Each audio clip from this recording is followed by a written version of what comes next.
Muchas gracias por acompañarnos en otro episodio de Ciudadano Oropesa. Recuerde aquí abajo nuestras redes sociales para que se una y nos siga en todos los canales, en nuestras redes sociales para seguir estos contenidos, compartirlos y unirse a nosotros para hacer eco de estos temas. Y hoy un programa que pues lo tenía en deuda porque es un tema que tenía muchas ganas y tengo muchas ganas de platicar con nuestro invitado de este episodio, el psicólogo Fernando y amigo Fernando Bernés Bolívar. Muchas gracias, Fernando, por Gracias a ti acompañarnos hoy. por la invitación y pues ya nos hemos visto otra vez, pero en otros espacios y bueno, ahora aquí en tu programa de Ciudadano Oropesa, ¿no? Pues decirte que tenía este programa de deuda desde hace tiempo porque pues conozco tu proyecto en redes sociales, tus grupos en los que pues no solo tú, sino muchos otros campechanos y campechanas que, que tienen esto en su vida, ¿no? Porque esto es un tema del de la vida, es un tema que tú lo abordas como psicólogo, pero también es un tema para los padres y las madres de familia, es un tema para los maestros y las maestras, es un tema en los entornos laborales, es una situación donde pues en algún momento nos toca a todos. Lo malo es que no todos sabemos de qué se trata. Y me refiero ya directamente a este trastorno de déficit de atención e hiperactividad, el TDA, Ujú. comúnmente conocido, y que al paso de muchos años, yo diría tal vez décadas, eh, hubieron diferentes visiones, algunas muy erradas en cuanto a, y espero estar usando bien los términos, en cuanto a calificar a las personas, particularmente a los niños, con este tipo de trastorno, porque es algo que comúnmente se diagnostica en la infancia, este trastorno de déficit de atención e hiperactividad, pero durante muchos años esto hizo que se calificara o se clasificara a los niños como niños problemáticos o niños problema. Entonces, por ahí me gustaría empezar a platicar contigo, Fernando, de cómo al paso de los años se ha logrado, porque yo creo que sí se ha logrado y hoy hay un gran avance, quitar estas etiquetas para las personas, sobre todo menores de edad, los niños, que pues viven con este trastorno de déficit de atención e hiperactividad.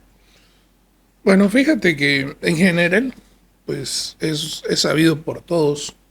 El tema de salud mental en general, o sea, todo lo que tiene que ver con trastornos, con condiciones psiquiátricas y con psicológicas, siempre ha sido mito y siempre ha costado avanzar en eso, ¿no? O Mm. sea, el avance siempre ha sido más lento en comparación de otros temas que tienen que ver con salud, ¿no? Sobre todo salud física, ¿no? Que se avanza más rápido. Y a lo largo del tiempo, pues se ha ido, digamos, avanzando en apertura, conforme las generaciones se van informando, ha ayudado mucho pues el flujo de la información, ¿no? Las redes sociales, en general el internet, entre otras cosas, a que la información fluya, a que tengamos más investigación, más información a la mano, más concientización, pero también a veces se siguen promoviendo los mitos a través de estos mismos Ujú. medios y eso hace que también se frene un poco el avance en la conciencia y en la sensibilización de eso, ¿no? Respecto a lo que decías de esta calificación o etiqueta histórica que tienen los niños, históricamente, cuando había menos información, pues es real, ¿no? De hecho, digamos que el trastorno como tal, pues no tiene tanto tiempo, o sea, de conocerse como tal, como entidad psiquiátrica, eh, tanto tiempo como a lo mejor la depresión u otros, ¿no? O la ansiedad, que han sido más tiempo definidas y estudiadas. En el caso, por ejemplo, del déficit de atención, de hecho, primero tuvo un nombre como disfunción cerebral mínima o ha tenido Ujú. otros, ha pasado por otros nombres en donde ya se venía identificando niños, pues que tienen una diferencia en su comportamiento, en su forma de prestar atención, en la impulsividad, en la hiperactividad, que son como las tres características principales de este trastorno, ¿no? De hecho, algo que te voy a mencionar muy simple, ¿no? Yo siempre digo, hay dos condiciones. en particulares en las que yo me he especializado mucho, que es TDAH y autismo. Las dos están en mi casa. En el caso del autismo por mi hijo de 4 años, pero el TDAH, yo tengo TDAH. Eso no mucha gente lo sabe, pero yo tengo TDAH. Yo no fui diagnosticado de niño por la razón que dices y lo que estamos explicando. No había información. Entonces yo fui catalogado como el niño travieso, el niño que se metía en problemas. Nunca fui agresivo, nunca me peleé con otro niño, que yo agreda a alguien, pero sí era el que rompió eso, el que tiró eso, el que no hacía caso siempre, o sea, ese niño, ¿no? Y mi papá también tuvo esto, porque tiene un componente de heredabilidad altísimo, ¿no? Del 80%, 0.8. Pero eso tampoco lo sabía él. O sea, mi hermana estudia psiquiatría y cuando termina psiquiatría dice, pues conozco toda tu historia de vida, tienes TDAH y mi papá también tenía TDAH, ¿no? Eso es algo que poca gente sabe, pero no lo conozco solo como especialista, como profesionalmente, sino también experimentado. Y eso también me permite muchas veces entender ciertos fenómenos, como la falta de empatía que a veces tenemos con los niños en las escuelas, en las casas. Mucha información muy interesante al respecto. Ahora que mencionas el tema Entonces, que viene tu hermana y te dice, oye, yo pues, he visto tus patrones de vida, ¿no? Y el de mi papá o el de, bueno, con esa especialidad médica, ¿no? Que es la psiquiatría. Pero es otra cosa porque creo que todos en algún momento conocimos a compañeros de la escuela, niños, a niñas, que de repente eh, pues tenían estos comportamientos, como tú dices, probablemente no agresivos, pero sí de hacer travesuras, de ser muy inquietos. Y a mí algo que me hacía mucho ruido ya cuando tuve conciencia de las cosas es que se recurría mucho a los tratamientos psiquiátricos, médicos con medicación para esos niños. O sea, cuando yo empecé a ser consciente, tal vez en la adolescencia, ¿no? De que este problema de los niños terribles que les decían, había niños a los que les daban su medicación, su pastillita, ¿no? Eh, Fíjate, fue algo que me impactó. Digo, no sé si esto era así como que se volvió una práctica normal, de que a muchos niños les dieran algún fármaco que en aquel momento me acuerdo era muy nombrado, el famoso Ritalin, no sé si te acuerdas tú, que era muy mencionado, hasta se volvió parte así como que de la cultura popular, ¿no? El Ritalin como si fuera un remedio ahí medio mágico para calmar a los niños, ¿no? Y sobre todo en Estados Unidos esto, pero también en México se dio. Esto retrasó el tema de poder comprender más el fenómeno de TDA no, en las infancias sobre todo. no, al contrario. Ujú. De hecho, el Ritalin es de los primeros medicamentos que actualmente son la primera línea de tratamiento, sobre todo en lo que tiene que ver con la dificultad de atención. O sea, Mm, el componente del Ritalin es el metilfenidato, que existen en otras marcas, pero es el medicamento, como tú dices, vamos a decir, entre comillas, mágico, en función de que es el tratamiento de primera línea y ujú. ayuda a muchos niños. Esa es Ok. una realidad. Más bien, yo pensaría, a mí no me tocó, fíjate, somos, digamos, de la misma generación, y a mí yo no me acuerdo de que tuviera compañeros que tuvieran un No, yo sí, yo sí, tratamiento yo o sí, yo algo. sí No recuerdo recuerdo sí, nada de eso. O sea, sí. digo, yo pasé, no sé, muy distraído Bueno, tal vez por lo ya mismo, ves que pero los periodistas a lo mejor siempre ajá, traemos algo de ser más ajá, incisivos y más observador, más ¿no? observadores, Ajá, ¿no? Y estar más atentos. ajá, Y yo sí, prestándole atención a algunos, decía, oye, ¿por qué este amigo o este compañero? Pues que te lo contaban, ¿no? ajá. Decía que ahí le estaban teniendo un tratamiento, digámoslo Y, así. y yo creo que en ese entonces han de haber sido muy pocos los que tuvieran una medicación, una atención, porque yo creo, y además históricamente así está, pues obviamente mientras más atrás nos vayamos en el tiempo, pues menos atención había, ¿no? Ujú. menos especialistas también. O sea, si por ejemplo el especialista Pero idóneo, fíjate, no, yo creo que sí había muchos papás que llevaban a los niños al doctor, porque los decían, porque los veían que eran, que tenían esos comportamientos. O sea, eran de no abordarlo en la casa, sino llevarlos al doctor. Pues no sé si los trataban para los nervios o si lo trataban para estos trastornos, pero yo sí creo que había muchos papás que lo hacían. digo, a lo mejor Este, te tocó a algunos compañeros, yo no recuerdo ninguno, pero incluso además si fuéramos al área de profesionales, pues que hubieran especialistas en eso, que el especialista, digamos, adecuado es el psiquiatra infantil. Pues ujú, hace 10 años habían dos en Campeche, ¿no? ujú. Y O ahorita, neurólogos, ahorita hay ¿no? 6 O, 7. o en Mérida habían neurólogos, por ejemplo, ¿no? De Mérida desconozco Ujú, cuántos especialistas hayan habido, pero o hayan actualmente, pero en Campeche eran muy pocos, muy ujú. limitadas las opciones, ¿no? Para infantes. Así que si hablamos de psiquiatría infantil, muy limitada, ¿no? Ahorita hay un poco más de Más. opciones. Yo creo que ahorita hay como 5 o 6 Ujú. de Siguen, psiquiatras que siguen infantiles, siendo que pocos, ¿no? antes, cuando mi hermana llegó acá, eran 3, creo.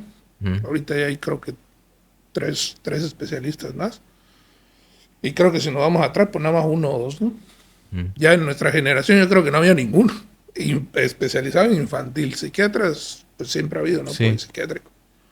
Pero infantiles, infantos juveniles, no, no creo, ¿no? Pero te digo, ahí estaba el tema por eso te digo, ¿no? El de considerar que los infantes, o la infancia con TDA era una infancia que tenía este signo problemático, ¿no?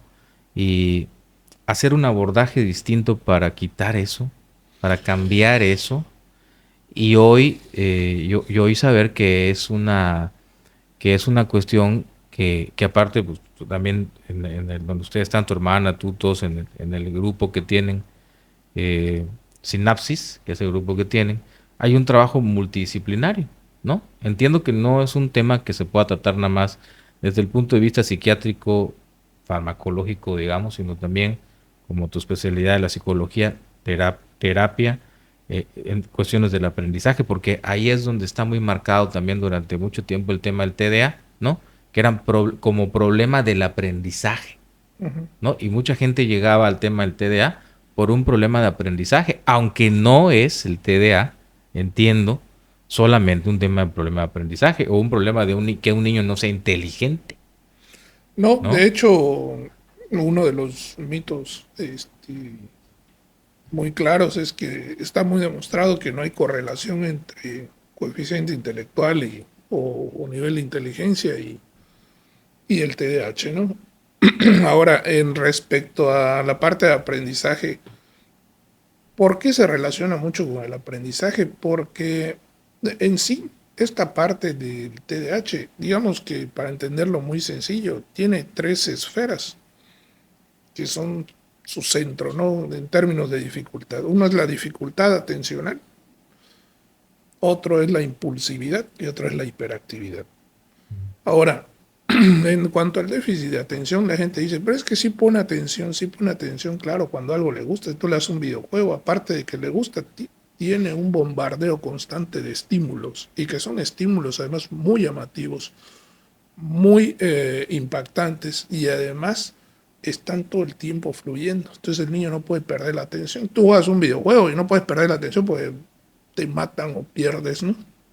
Eh, pero cuando llega el momento de aprender a leer, aprender matemáticas, y que no son cosas muy atractivas, no son muy placenteras y no son muy llamativas, etcétera, pues el niño se pierde, le cuesta trabajo, sobre todo en una cosa que se llama atención sostenida, porque existen diferentes tipos de atención. En esa atención sostenida que implica esfuerzo mental es donde está la principal dificultad.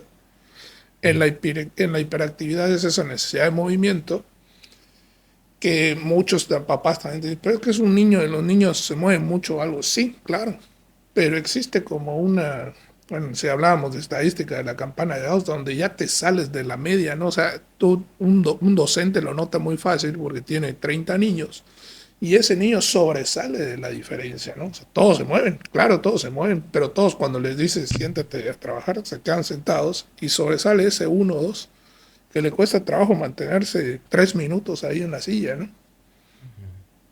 Y sin embargo, algo que pocos abordan, tanto en la escuela como en la psicología clínica, etcétera, es que yo creo que la principal dificultad de los TDAH y que los mete en problemas más graves es la impulsividad. Ahí es donde suceden las desregulaciones emocionales, ahí es donde suceden las conductas que los meten en problemas con otros, que incluso generan reportes en la escuela. Y esa es la parte que no muchos trabajan, no muchos abordan.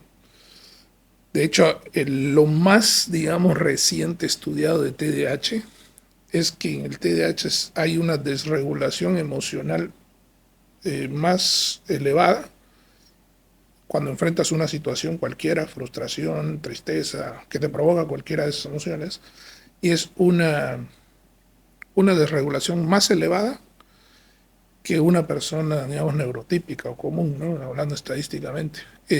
Esa desregulación es como, digamos, vive las emociones de manera más intensa. Y no solo las desagradables o las negativas, también las agradables. O sea, un niño con TDAH o una persona con TDAH que se pone feliz, se pone muy feliz. Y también eso es un problema. O sea, tú, adolescente, con TDAH te pones muy feliz, o sea, sobrepasa cierto nivel de felicidad y haces conductas de riesgo por esa felicidad. Ok. Tienes miedo y tienes mucho miedo. Tienes tristeza y tienes mucha tristeza. O sea, ese es un problema y que además persiste en el adolescente y probablemente en el adulto. Porque además esto no se acaba con la niñez. Que ese es otro punto A importante. ver, otro tema importante, ese que mencionas, el de esta, pues esta exageración, ¿no? De las emociones, esta exageración de las emociones. Eh, y pues la idea de que podemos curar, ¿no? Porque eso creo que es importante, de que podemos curar el trastorno. A ver, ¿es algo que se cura? O sea, pensándolo así como dices, bueno, puede ser que mi hijo por esta exageración de emociones, de mucha felicidad o de mucha euforia, se ponga en riesgo, ¿no? Y esto a mí me preocupa porque aparte esta hiperactividad o este movimiento o este exceso lo pone en peligro. Yo lo quiero curar. ¿Se cura? Bueno, en los trastornos, nada más como brevario rápido, al no ser una enfermedad no tienen una cura.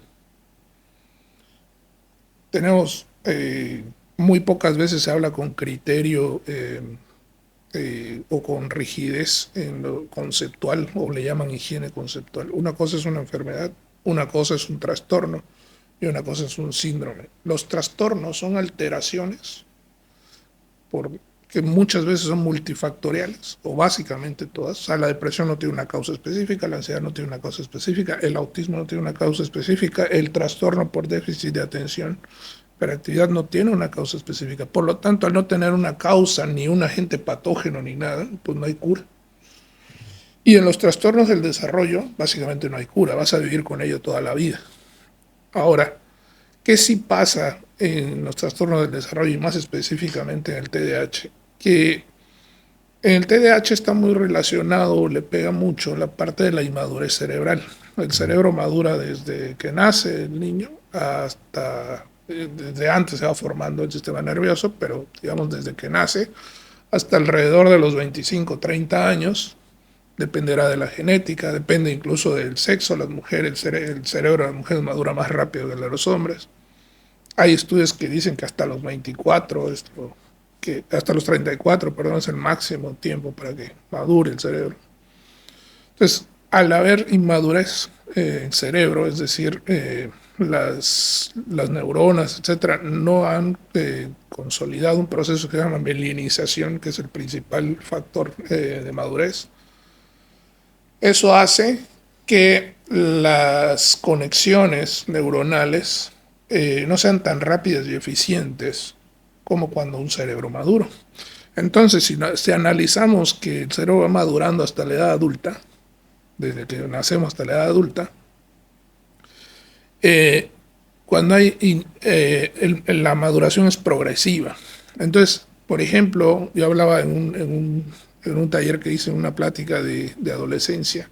Por ejemplo, en la adolescencia, la parte que se relaciona más con el procesamiento de las emociones ya maduró, pero la parte más racional, que es la que está detrás de la frente, o sea, el lóbulo prefrontal, donde está la inhibición de la conducta, el control de la conducta, el no responder impulsivamente, no ha madurado. Y en el TDAH esto es más problemático porque el área que se relaciona con esto además tiene menos volumen, es decir, menos neuronas, menos materia gris, menos conexiones, y eso dificulta más que el control de la impulsividad, por ejemplo. Entonces, hay áreas que tienen alteraciones no solo en madurez, sino en nivel de volumen, que hace que tengan, digamos, menos eficiencia, por decirlo así. Eso es lo que neurocientíficamente está en las investigaciones, ¿no? Ahora, que vamos a decir que se cura, o que nosotros le llamamos en los trastornos en general, cuando deja de existir un trastorno, decimos que remite. Es decir, los síntomas ya no están presentes, como la depresión. La depresión no se cura, sino remiten los síntomas. O sea, ya la persona no tiene los criterios para decir que tiene depresión, no se ven los síntomas, por decirlo así. En el caso de los trastornos de desarrollo, y específicamente el TDAH, lo que va pasando es que conforme va madurando, tiende a haber una compensación de las conductas, etcétera, y más si lleva un tratamiento adecuado, sea farmacológico o psicológico.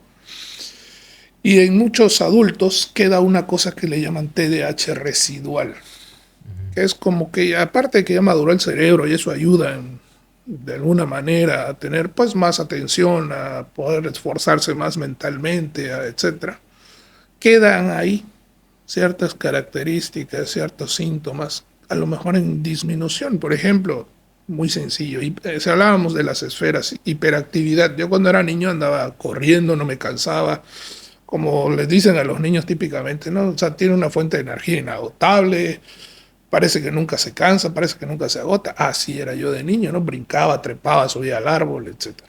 Hoy no tengo ese nivel de hiperactividad. Pero ¿qué sí puedes ver en mí? Que, por ejemplo, yo estoy sentado dando una consulta, platicando y estoy moviendo la pierna, ¿no? Es un tipo de hiperactividad. En algunos casos hay hiperactividad verbal. Hay niños, adolescentes, adultos que hablan mucho. Dicen, es que no se calla, dice. Hay hiperactividad del pensamiento. Está girando y está pensando todo el tiempo qué hacer, qué ideas. Existen diferentes modalidades, formas en que se manifiesta esto. En el caso de la impulsividad, que es el principal problema, el de las emociones, yo creo que en el adulto permanece bastante eso, y muchos adultos tienen problemas por eso. La gente está enfocada mucho en los niños y casi los adultos no buscan atención, pero muchos veces tienen problemas en su vida y no saben qué les pasa. Si yo te hablara estadísticamente, por ejemplo, un adulto en promedio de los 20 a los 30 años, en ese lapso de 10 años, cambia en promedio 3 veces de trabajo. Un adulto con TDAH cambia 8 veces de trabajo. Es decir, tiene más conflictos en su vida laboral. Muchos de ellos tienen conflicto con la autoridad. O sea, conseguir la autoridad, son muy cuestionadores, muy de por qué lo tengo que hacer así, o por qué esto, por qué el otro. Y otro ejemplo del adulto que no se manifiesta antes, pero se manifiesta en los adultos, es los problemas de pareja. Un adulto con TDAH tiene muchísimos más problemas de pareja, en su relación de pareja, que una persona que no tiene TDAH. Precisamente por la impulsividad. Ese es el principal factor. O sea, si tú te enojas con tu pareja, pero te enojas mucho, o sea, ese poco de más, ese exceso, pues obviamente no vas a reaccionar más. Y si tienes poco control de tu conducta, pues provocas más problemas. Ahora, cuando el TDAH yo le digo TDA, TDAH. ¿Cuál es correcto? TDA le llaman a los que tienen menos hiperactividad e impulsividad y existe ese TDA o el TDAH, ¿no? Okay. Te lo pongo rapidito para que salir de esa duda que mucha gente la puede tener. Es que el TDAH tiene 3 subtipos. Como te decía, hay 3 esferas, ¿no? Bueno, hay un subtipo que es principalmente inatento, es decir, de las 3 esferas, inatención, hiperactividad e impulsividad, la más afectada es la inatención. Es un niño que puede estar quieto mucho tiempo, pero está viendo la clase y ve una mosca y es así, y ya se perdió la clase. Listo. Pero está tranquilo, ¿no? Menos hiperactividad e impulsividad. Existe otro subtipo que es predominantemente hiperactivo e impulsivo. Estas dos siempre vienen juntas. No puede haber predominantemente hiperactivo y que no sea impulsivo. Predominantemente hiperactivo e impulsivo, que ese es mi caso. Yo no tenía problemas en atender. 2 más 2 es 4, listo, ya lo sé, y a brincar, dale. O sea, siempre fui de buenas calificaciones. Eso fue una ventaja para mí. El subtipo que yo tengo es hiperactivo impulsivo. Si pongo atención, se aprendo, no sacaba malas calificaciones, pero mucho movimiento, mucha impulsividad. Y existe un tercero que es mixto o combinado, que todas las esferas están alteradas. Y ese es el más común. Okay. Ese es el más común. Entonces, al que le llaman TDA nada más, es al predominantemente inatento. Y TDAH le llaman al que tiene las 3 esferas, ¿no? Alteradas. Pero me llama la atención esto que me mencionas del TDAH en la vida adulta, para los adultos, y lo que puede representar laboralmente con la autoridad en un tema de pareja, porque pues es algo que ya lo acarreaste, ¿no? O sea, desde tu infancia, donde muy seguramente y un amplísimo número, te digo, insisto, yo sí recuerdo, a lo mejor era más chismoso, y sí recuerdo haber identificado a amigos y amiguitas que de repente eran calificados como terribles. Te voy a decir por qué lo recuerdo, porque, y no me dejará mentir aquí nuestros productores, lo recuerdo mucho porque nosotros estudiamos en una escuela que tenía un grupo que se llamaba Grupo Integrado. Y entonces, ¿se acuerdan del Grupo Integrado? Entonces yo recuerdo que en esa escuela había el Grupo Integrado y ahí había muchos, ahí estaban los niños que tenían algún problema, que identificábamos nosotros como que tenían algún problema de aprendizaje o algún problema psicomotor, emocional o algún problema, alguna discapacidad, ¿verdad? Pero era un grupo aparte. Era un grupo aparte. Como USAER, como de USAER o atendido pues por se llamaba USAER Grupo Integrado. Así. Y yo me acuerdo de la maestra que lo daba, me acuerdo que era una maestra muy buena, que era una maestra muy amable, muy buena gente ahí. Y en ese Grupo Integrado estaban todos los niños que, voy a decirlo así, necesitaban una atención especial, ¿no? Y eran de diferentes edades y de todos. Y entonces, yo recuerdo haber tenido amigos, amiguitas que estaban en el Grupo Integrado. Y recuerdo que muchos de ellos estaban en el Grupo Integrado y llevaban los tratamientos. Por eso te digo que yo lo recuerdo. Y no voy a decir nombres de nada, pues no me corresponde. Era a lo mejor algo más curioso y estaba atento y siempre me llamó la atención que existiera en la escuela donde nosotros estábamos, la escuela Héctor Pérez Martínez, a la que siempre he considerado una gran escuela en Campeche, que tenía ese grupo integrado. Entonces, yo lo tengo como referencia, pero me acuerdo muy bien de ello. Entonces, me acuerdo haber identificado muchas de estas cosas en muchos niños, y algunos que eran amiguitos nuestros y de repente estaban ya en el grupo integrado, ¿no? Entonces, como que se les identificaba, ¿no? Y entonces los ponían en el grupo integrado y los ayudaban con las tareas, los ayudaban con el aprendizaje y luego muchos de ellos se volvían a reintegrar a los grupos, les voy a decir, normales, ¿no? Entonces yo me acuerdo mucho de eso, pero yo creo que eso no era la generalidad en Campeche. Ahí sí estoy seguro que habrán tenido, estoy hablando hace 30 años, esto habrá sido probablemente algo exitoso ahí, pero que no existía en todas las escuelas de Campeche. Entonces yo por eso digo que lo recuerdo bien. De hecho, el otro día no sé con quién platicaba, que estábamos hablando de las USAER, que son las unidades de servicio de apoyo a la educación ahí en las escuelas donde hay psicólogos, maestros de aprendizaje. terapeuta de lenguaje, y yo no me acuerdo que haya habido usadera en mi escuela, que se supone que había, ¿no? Pero Sí, yo no pues recuerdo a eso. lo O sea, mejor así se digo, llamaban. tampoco, también algo curioso es que, por ejemplo, yo cuando platico con mi hermana, me dice, ¿te acuerdas de tal cosa? Y te lo cuenta como si lo estuviera viviendo y se acuerda de todo, y yo no.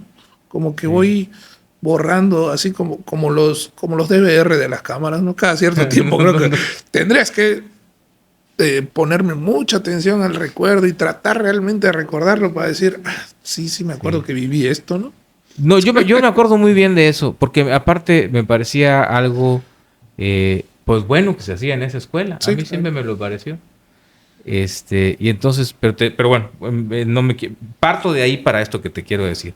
A ver, cuando el problema es que si no tuviste la oportunidad de que en la infancia, porque no es que fuera el trabajo de tus maestros, o fuera, pues ahora sí que estuvieran nada más fijados en eso tus maestros, tu maestra, o a lo mejor tu papá y tu mamá, ¿no?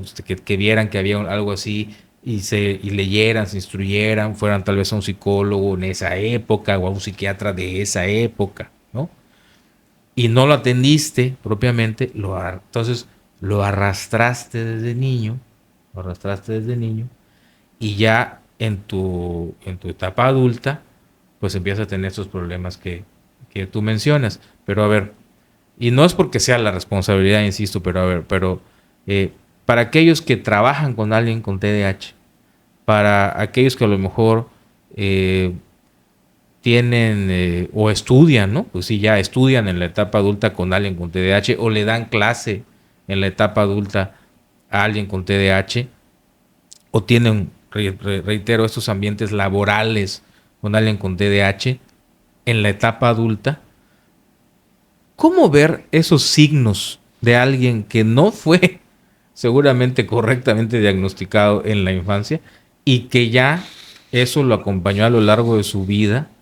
Y no sé si a lo mejor se camufla, ¿no? Hay un Mm. camuflaje hasta social porque yo empiezo a entender que eso que hago o ese comportamiento que tengo o esas exageraciones en mis emociones no son tan bien vistas y entonces empiezo a moderar, pero hay un momento en que ya no lo controlo y esto me empieza a afectar en el tema laboral, me empieza a afectar en el tema académico, me empieza a afectar el tema personal, me empieza a afectar el tema de pareja. ¿Cómo yo, que tengo un amigo al que quiero mucho, una amiga que quiero mucho, que tengo a mi pareja, que tengo un compañero de trabajo, que es un gran compañero de trabajo, pero que de repente le noto estas cosas, ¿en qué tengo que estar atento para poder ayudar, Fer? Mira, cuando es un adulto es un poco difícil, porque eh, el problema está en que primero tendrías que conocer cuáles son las características que se suelen observar en el adulto, ¿no? En el adulto tú puedes observar características que a veces son muy sutiles. Por ejemplo, como no es igual que un niño y que además no tienes un patrón de comparación, o sea, el adulto no anda corriendo y subiendo, así que los Ujú, demás están sentados, no tienes ese tipo de facilidad que se nota en los niños. Es muy difícil. ¿Cuándo detectamos a los adultos? Cuando tienen problemas significativos en su vida. O sea, muchas veces llegan por otros temas. O sea, llegan porque tienen ansiedad, llegan porque tienen depresión, llegan por otros temas y después de hacer una historia clínica y además preguntarle qué pasa, pues eso, oye, tú aparte de, no sé, depresión, ansiedad, tienes esto, ¿no? Eh, Te pongo un ejemplo sencillo. Otra vulnerabilidad que no se presenta en los niños, pero se presenta a partir de la adolescencia en adelante. El TDAH, o sea, la persona que tiene TDAH es 5 veces más propensa a caer en una adicción. Y ok, cuando hablo de una adicción, sí, la, claro. la persona se van enseguida a drogas, ¿no? Pero no, no tiene que ser droga. En el caso de los niños, por ejemplo, los videojuegos. En el caso de los adolescentes o los adultos, a una persona. La etapa de enamoramiento es una etapa de adicción. El cerebro funciona exactamente igual en el sistema de recompensa cerebral en una adicción a una sustancia que en el enamoramiento. Bueno, pero si le sumas que vive las emociones más intensas, el TDAH, pues pasa eso, ¿no? Entonces tiende a acosar más, ¿no? a ser más aprensivo, claro. A que me va a dejar y te amenazo con lastimarme, o sea, vive más intensamente las emociones.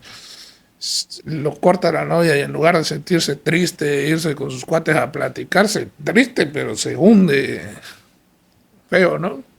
Entonces cuando llegas y dices, ¿por qué te hundiste tanto proporcionalmente al evento que te pasó? Pues empezamos a tratar de ver si no hay algo más. Entonces llegaste por un asunto o por un tema, pero que a veces es otra cosa, ¿no? Entonces es difícil detectar porque ¿qué podrías ver?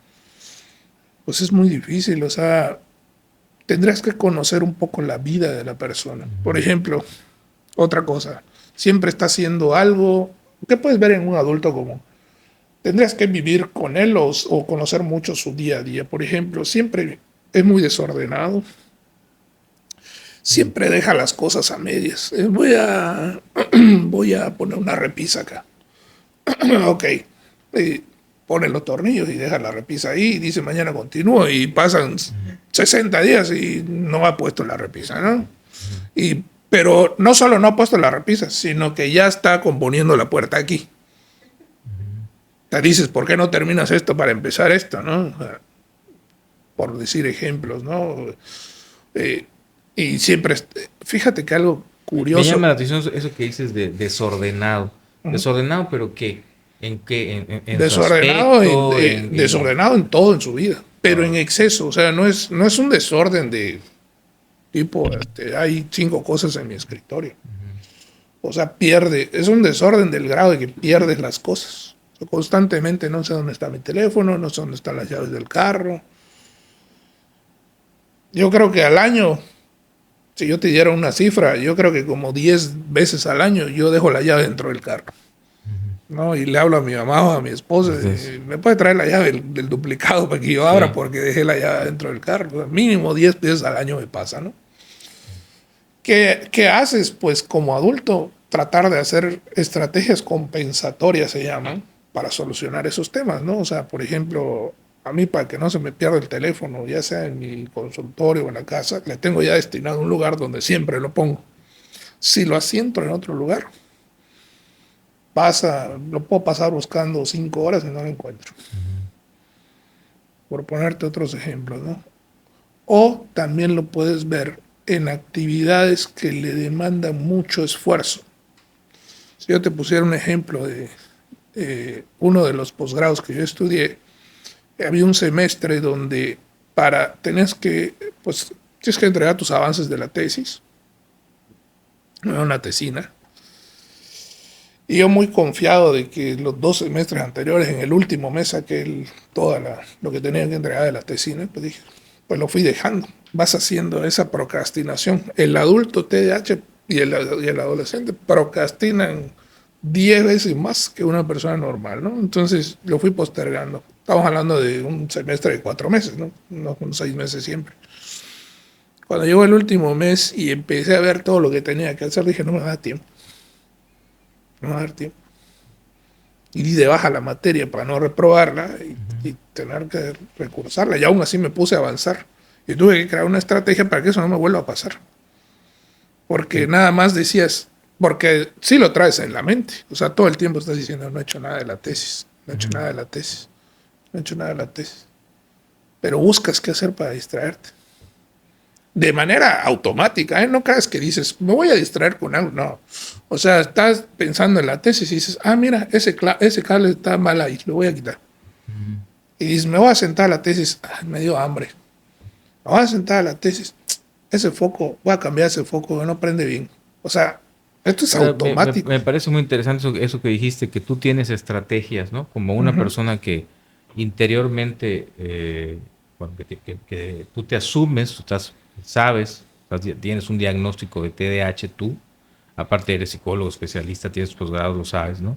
Y me llama mucho la atención esto que dices, tengo estrategias, tengo lugares para dejar las cosas y que no se me vayan a perder, y ahí le vas buscando. Tú cuando atiendes un caso con TDAH, ¿planteas estrategias particulares o el terapeuta, el psicólogo o el psiquiatra, el profesional de la salud mental que atiende un caso con TDAH, cómo hace ese cuadro del paciente y define qué estrategias le sirven a esa persona, de infante, o sea, niño, adolescente o adulto, para poderse que tenga herramientas de esta compensación que tú dices de estas características del TDAH? Bueno, en el caso de los niños es un poco más fácil porque pues mucho del trabajo es con los papás, ¿no? El principal trabajo es con los papás, porque son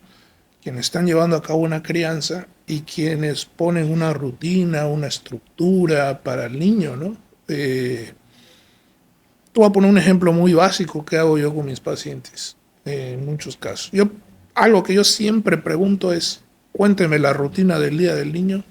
Pues se levanta a tal hora, se lava la cara, desayuna, va a la escuela, a tal hora entra, a tal hora sale, y sale y juega y come y no sé qué. No, a mí cuénteme así, minuto a minuto, casi, ¿no? Pues llega a las 2 de la tarde, se descansa media hora mientras preparo la comida, se pone a comer, juega y no sé qué, y resulta que viene haciendo la tarea a las 8 de la noche.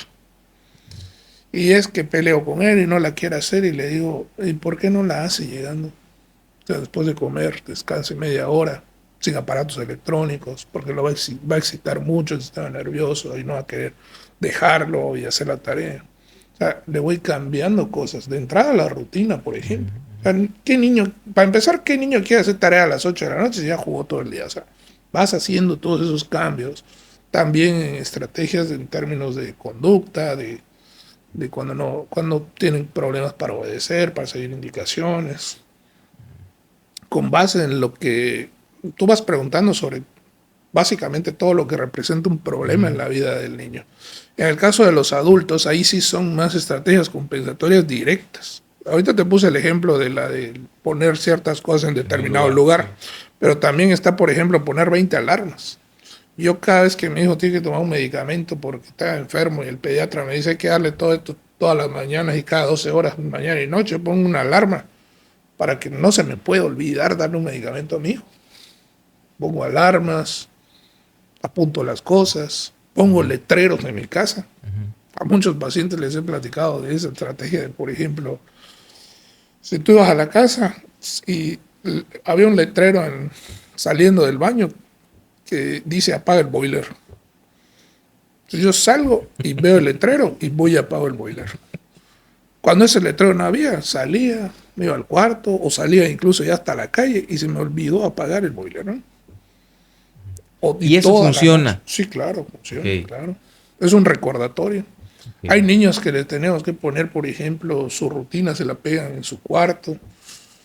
O ya sea una rutina de todo el día, o rutinas muy simples, por ejemplo, se va a bañar, todo lo que debe hacer el proceso en el baño, ya sea de lavarse los dientes, bañarse, o incluso si es muy difícil para él, hasta de una actividad. Le indicamos el proceso de baño, te vas a lavar el pelo, te vas a lavar la cara, te vas a lavar, para que no se le olvide nada. O sea, un niño con TDAH sale del baño y se le olvidó lavarse el pelo. Sí. O sea, por poner un ejemplo, el cabello. Fíjate, el otro tema, porque, y lo tomo también de lo que dijiste cuando iniciamos la plática, que tú en tu casa tienes TDAH y autismo, ¿no? Uh-huh. Y creo que eso es algo, obviamente, que a ti te impulsa para dedicarte a lo que te dedicas, sin duda, porque pues todos traemos una fuerza, ¿no? Que es una fuerza personal, una fuerza familiar. Y bueno, tú dices, yo en mi casa tengo con tu hijo el tema autismo y en tu caso con el TDAH. Creo que hay una pregunta que es ahora sí básica hacerla. Aunque yo creo que el tema de autismo le vamos a dedicar, y lo platiqué con Fernando antes del programa, le vamos a dedicar un programa especial al tema de autismo, creo que eso vale la pena hacerlo, pero hoy quería hablar contigo de TDAH, porque lo veo mucho en redes sociales, veo que se habla mucho del tema en redes sociales hoy, veo que Incluso hay mucha gente que lo habla, como bien señalábamos, ya muchos adultos que lo hablan o lo descubren o dicen, oye, yo al final de cuentas descubrí que tenía esto y era la razón de que yo tenía problemas en mi trabajo, en mi escuela, en mi maestría, en mi matrimonio, con mi novio, con mi novia. Bueno, entonces, y al final, bueno, pues logré tener la ayuda profesional y me diagnosticaron esto, hoy estoy mejor. Qué bueno que vemos muchos ejemplos de estos hoy en día. Pero creo que una pregunta muy básica de hacer es, se suele confundir, muchas veces se suele confundir el espectro autista con algunas características del trastorno déficit de atención e hiperactividad. Entonces, eh, pues ir a eso, ¿no? A ver, ¿cuáles son primero, ¿por qué se suele confundir algunas características del espectro autista con TDAH? Y luego la otra pregunta que es consecuente, ¿cuáles son las diferencias pues más importantes? O sea, ¿cuáles son las diferencias entre el autismo y el TDAH? ¿No? Lo primero que quisiera es esa. ¿Por qué lo solemos confundir? Y luego, ¿cuáles son las diferencias que, por supuesto que están más marcadas entre los dos? Bueno, mira, en el ámbito de la salud, eh, y específicamente también de la salud mental, existen unas cosas que llaman síntomas cruzados. O sea, un síntoma puede estar presente o deberse a muchos factores, ¿no? Si hablábamos de salud física, por ejemplo, el que alguien tenga temperatura, fiebre, pues no significa que tiene una cosa en específico, pueden haber muchas más, ¿no? ¿Qué es lo que hace saber qué es esto y que esa fiebre es por esto y no esto? Pues que buscas otras características que ya son más específicas de esto y las contrastas con las de esto. Eso se llama diagnóstico diferencial. Lo mismo pasa en los trastornos. O sea, una persona que tiene dificultades para concentrarse no es en automático TDAH. La depresión provoca problemas de concentración, la ansiedad provoca problemas de concentración. O sea, un síntoma como tal no dice nada, no te da, arroja en automático un diagnóstico, ¿no? Tienes que cumplir varios criterios para tener un diagnóstico, ¿no? Por decir algo, en TDAH son 10, ¿no? En autismo igual, otro tanto así, ¿no? Ahora, dentro de esos criterios, esas características, esos síntomas, hay varios que se comparten, son síntomas cruzados. Por decir, si lo viéramos como una gráfica, de cuenta que esta es la bolita del autismo, esta es la bolita del TDAH, y hay un punto, y se cruzan, y aquí en medio están los síntomas que son comunes a ambas cosas, ¿no? Pero fuera de ella está lo que es exclusivo del autismo y lo que es exclusivo del TDAH. Esa es la razón por la cual se tiende a confundir, porque hay cosas que son compartidas, vamos a decirlo así, ¿no? Ahora, y ahí es donde entra a hacer el diagnóstico diferencial. O sea, te dice, te voy a poner un ejemplo sencillo. Tiene 2 años y no habla bien el niño. O sea, tiene un retraso en el habla. Ese retraso en el habla pues, se puede ver a muchas cosas. Se puede ver a autismo, puede ser un retraso simple del habla, es decir, por la crianza o hasta por genética. El niño no habla bien. Pero también puede deberse a TDAH. En el caso del TDAH a veces tienen retraso en el habla por no poner atención a cómo se pronuncia, cómo hablan los demás, etc. U otra entidad, ¿no? Y ahí es donde dices... Y ya a tan corta edad, como 2 años, se puede indicar, esto es por ejemplo, el tema del lenguaje, el tema de que no habla bien, por TDAH, ya tan corta edad. No. O sea, el diagnóstico de TDAH es difícil hacerlo a tan corta edad. Normalmente los niños son diagnosticados después de los 4 años, ¿no? Okay. 4 o 5 años. Porque un niño a los 2 años, pues, no notas la diferencia entre su actividad y entre su... Que luego cuando haces el diagnóstico y vas para atrás, bueno, dices, bueno, habían ahí pequeñas cositas que terminan aportando más al diagnóstico, ¿no? Por ejemplo, el retraso del habla. O sea, por el retraso del habla no puedes determinar algo así. El caso de autismo desde los 2 años sí lo puedes ver, porque tiene otras características que ya son propias del autismo, que ahí sí, desde los 2 años puedes decir la probabilidad de autismo o incluso el diagnóstico como tal, ya hacerlo, ¿no? Eso es de hecho una de las principales diferencias. El autismo se nota desde mucho más pequeño. En el TDAH no tanto. En el TDAH para diagnosticar a un niño así de 3 años, 4, tiene que ser muy evidente. Sí. Normalmente se nota más en la etapa de 5 a 6 años porque es cuando más exigencia hay del entorno, sobre todo del entorno en actividades que ya no son placenteras, como siéntate y aprende a leer, aprende a sumar, a restar, y ya son cosas que demandan más esfuerzo mental. En cambio, el autismo, como las características son más de socialización, el niño no socializa, se aísla, le hablas y no te voltea a ver, no te contesta, pues se nota desde mucho más pequeño. Pues ahí sí son características muy diferentes. Sí. O sea, cuando se confunden porque pues normalmente lo confunden personas pues que no han estudiado en el tema, ¿no? Porque pues no saben diferenciar las características esenciales de uno y de otro, básicamente, ¿no? Pero Ok. Ok, esa es la parte, pero eso pues ya nos queda un poco más claro, ¿no? ¿Por qué es que confundimos? Ahora, la otra parte es, ¿qué características, no? Qué es muy propio del autismo y qué es muy propio del TDAH? en el caso, como te decía, del TDAH es más un problema de inatención, de hiperactividad, de impulsividad. Pero en el caso del autismo, el autismo, el problema o las esferas del autismo, una es las alteraciones o dificultades en la socialización. El TDAH sí socializa bien, entre comillas, bien, ¿no? Digamos normal. El caso del autismo, ¿no? Ahí sí hay alteraciones. Por ejemplo, una de las pruebas o de los puntos clave en el autismo es que desde los 18 meses tú te paras atrás del niño y le debes de decir fulanito y te debe voltear a ver. Muchos de ellos le estás hablando y no te responden. Y no es porque no sepan cómo se llaman, sino porque no hay esa respuesta social.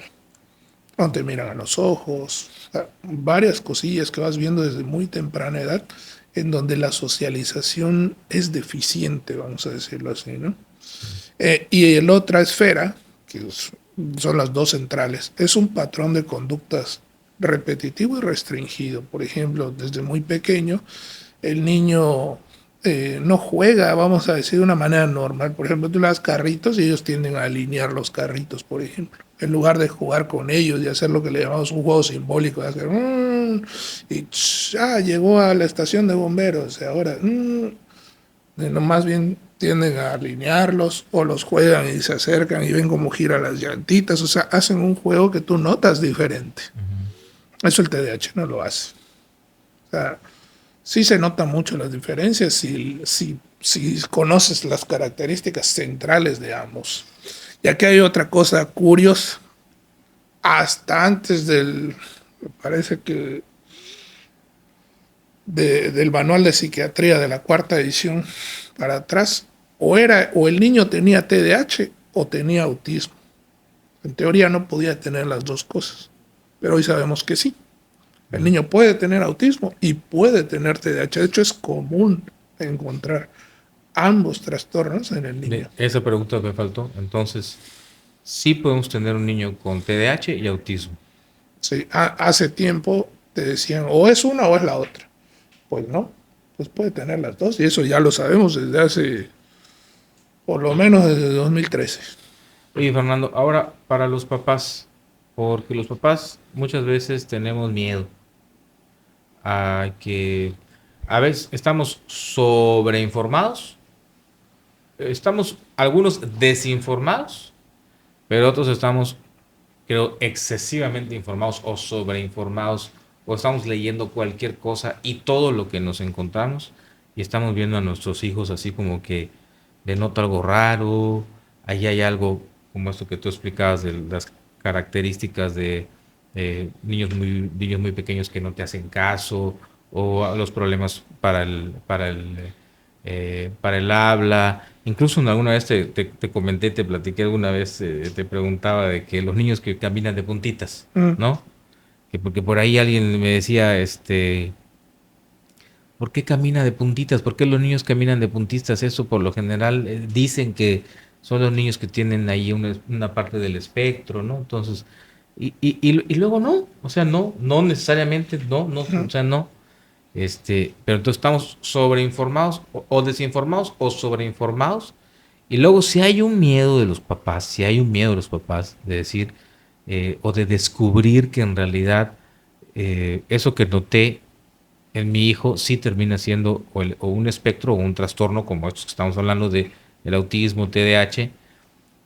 Pero ¿cuál sería eso que tú le dirías como especialista a los padres que hoy puedan estar observando cosas, pero pues se dejen pasar por ese miedo, que yo creo que ni siquiera es algo que hagamos a propósito por mal, sino pues es un miedo de que nadie quiere llegar a la conclusión de que tu hijo va a enfrentar un problema, digámoslo así, que muchas veces puede serlo, pero en la gran mayoría de los casos, y sobre todo ya mucho más hoy, pues hay especialistas como tú, como grupos de gente de terapia psicológica, psiquiátrica, de aprendizaje, que están preparados para tomar estos casos y sacarlos exitosamente adelante.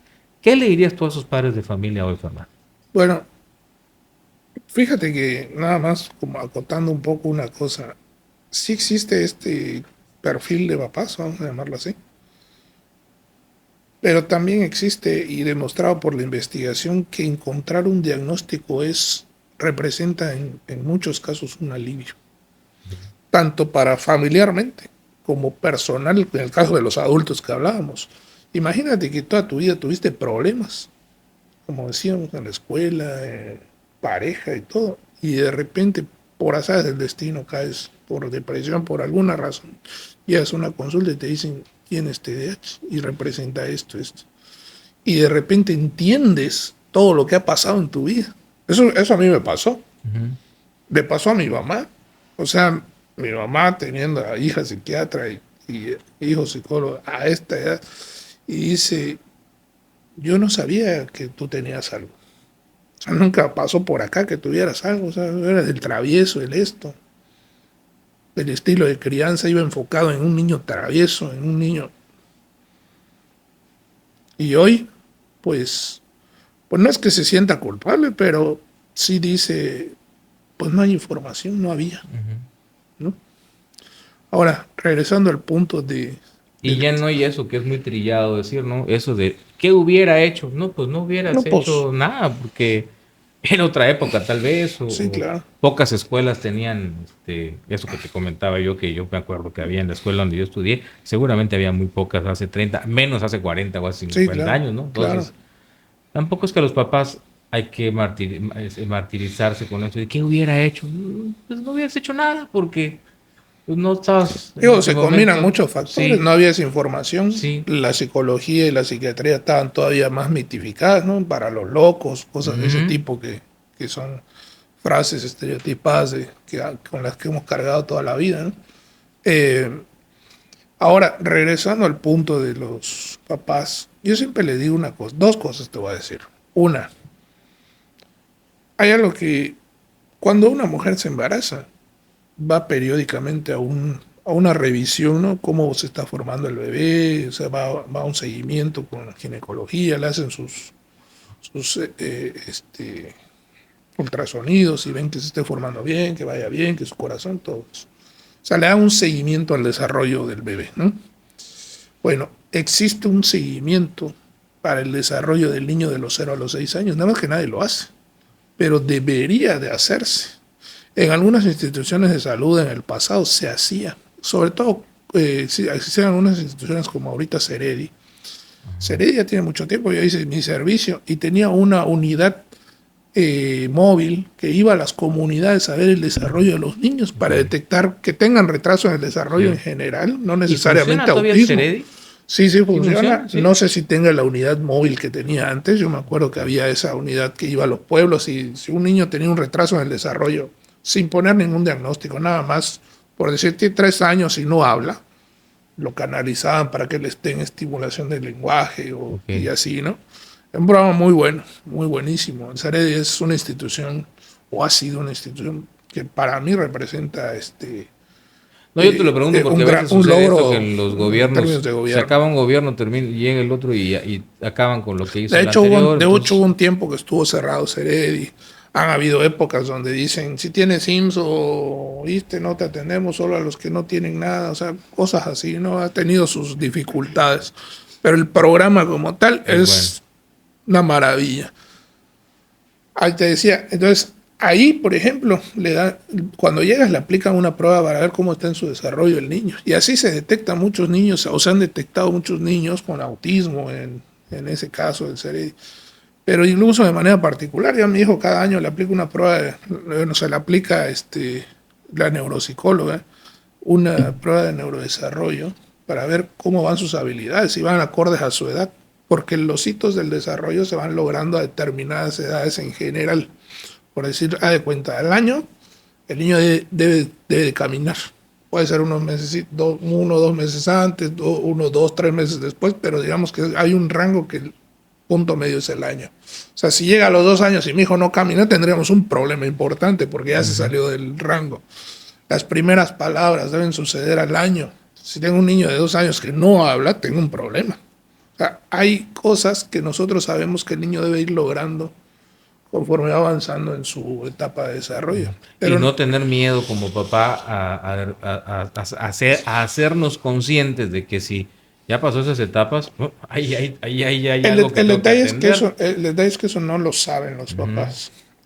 Y vamos a decir un dato difícil, pero y sin decirlo de manera negativa, sino constructiva. Muchos pediatras no saben de seguimiento de desarrollo, porque es como una especialidad. O sea, hay pediatras que están más enfocados, no sé, en infecciones, en cosas así, pero porque me ha tocado que me digan al paciente, lo llevé, no le dijo nada al pediatra, no, tenía 3 años, no habla, y el pediatra le dijo, ahí hablará. Pues no es así de ahí hablará. O sea, ya pasó una edad en la que ya debía hablar. Digo, en general es una especialidad, de hecho, dentro de la misma pediatría, ¿no? Entonces, el punto es que aún no veas nada raro en tu hijo. Si tu hijo tiene entre 0 y 6 años, busca, ya sea psicología o neuropsicología, alguien que le haga una prueba de desarrollo solo para saber que todo va bien, incluso como sucede en el embarazo. Por eso hablaba del embarazo, porque tú no vas porque detectes alguna normalidad, sino vas por un seguimiento de que todo va bien.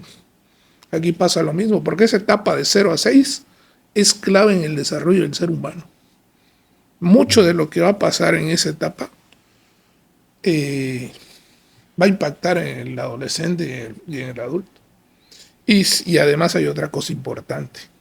Si tú detectas autismo, problemas del lenguaje o algo, mientras más temprana edad, muchísimo mejor pronóstico tiene la persona. No es lo mismo detectar autismo a los 2 años, que a los 5, que a los 8, que a la adolescencia, que a la adultez. No es lo mismo. Mientras más temprano. El cerebro, mientras más joven, más moldeabilidad tiene, por decirlo así, se llama plasticidad cerebral, más se moldea, más aprende, más conexiones cerebrales hace. Entonces, por eso se llama la atención temprana es clave. Y más en cosas como autismo o algo así. El TDAH a lo mejor no lo detectas a los 2 años o algo, pero sí puedes ver alguna conducta o algún desfase en su desarrollo o algo y puedes trabajarlo. Entonces, yo les diría que más bien debería ser una cultura como de prevención, de estar viendo que su desarrollo vaya bien en el caso de los 0 a 6 años. Y por último, el punto del miedo. Yo creo que una vez me tocó con una mamá que se negaba al diagnóstico, incluso explicándoselo, diciéndolo, y nos tardamos 2 horas ahí porque pues sí se puso mal. Yo incluso, pues por momentos hasta la agarraba contra mí así de, no, es que usted está equivocado, es que, y le digo, mire, yo no necesito que me crea. O sea, en el aspecto de, o sea, yo no quiero imponerme ni imponer lo que le estoy explicando o el diagnóstico. Voy a ir con otros. Yo le pediría incluso que vaya con otros. A mí lo que me importa es que tenga usted la apertura de que el niño puede tener algo. Vaya con otras personas. No con uno, vaya con dos si es necesario. para su tranquilidad de usted y para que usted pueda, entiendo también la negación ante el diagnóstico, es difícil. Yo ya lo viví yo. O sea, con mi hijo, yo cuando tenía a mi hijo 1 año y medio y vi su primera estereotipia que era enojado, así dije, a darle seguimiento porque puede haber esto, ¿no? En el caso de autismo. Entonces, yo ya lo pasé como papá, pasas un duelo, pasas una negación. Pero también saber que hay algo y que puedes hacer algo, pues termina dando, al final de cuentas, negarte o tener miedo no va a cambiar lo que pasa con el niño, ¿no? Pues Fernando, muchísimas gracias. Te agradezco mucho que hablamos hoy de TDAH y hago el compromiso contigo para en fechas próximas, que ya lo platicamos, además lo vamos a hacer, dedicarle el programa al autismo, al tema de autismo, porque sí creo que son dos temas que no quería dividir, o sea, que no quería hacer al mismo tiempo. Mejor vamos a hacerlo y hacemos un programa, porque aparte hay fechas muy significativas para Sí, el tema del el autismo. 2 de abril es el Día Mundial de Efectivamente. Concientización del Autismo. Y a lo mejor no esperamos tanto, pero Ya cercano, hacemos algo ya cercano al tema del día del autismo. Y agradecerte mucho No, al porque nos diste contrario. claridad e información. Y creo que es algo hoy que es muy importante y nos hace mucha falta a muchas personas como padres de familia, a muchas personas como profesionales de la enseñanza, de maestros en los entornos laborales. Hay que entender estas cosas, hay que aprender todos los días, estarse nutriendo de ello, porque pues es parte de la salud mental, y en salud mental nos hace falta muchísimo que atender, no solamente aquí en Campeche, sino en todo el país. México es un problema de salud mental, y este TDAH por supuesto que hay que abordarlo como lo hacen profesionales como tú. Y nada más para cerrar, tu contacto en Sinapsis para que te encuentren en redes sociales y Bueno, ahí nos cuándo encuentran orientarse. en redes sociales como Sinapsis Psicología y Psiquiatría. Y ahí nos pueden contactar, ahí está mi teléfono, el de mi hermana, ahí subimos incluso información de pláticas que estamos tratando de hacer, un par de pláticas al mes. Tengo un grupo de WhatsApp donde se van uniendo y hablamos, de repente hacemos una plática de depresión, de ansiedad, hemos hecho de TDAH, de autismo, de diferentes temas, ¿no? Yo creo que en esa página es suficiente, en la de Sinapsis Psicología y Psiquiatría. Psicología y Así Psiquiatría. aparece en Facebook. En Facebook, búsquelo en redes sociales. Muchas gracias nuevamente, No, al contrario. mi amigo Fernando Bernés, y psicólogo especialista en esos temas pues psicológicos, en esos temas como estos trastornos, y aparte que siempre está estudiando y siempre se está preparando de ello. Muchas gracias a ustedes que nos siguieron en este programa del Ciudadano Oropesa. Recuerde, aparecen nuestras redes sociales aquí abajo para que se una en YouTube, en Facebook, en X. También síganos en Spotify y también en TikTok para crecer en estas comunidades y seguir avanzando en este podcast cada semana. Hasta la próxima.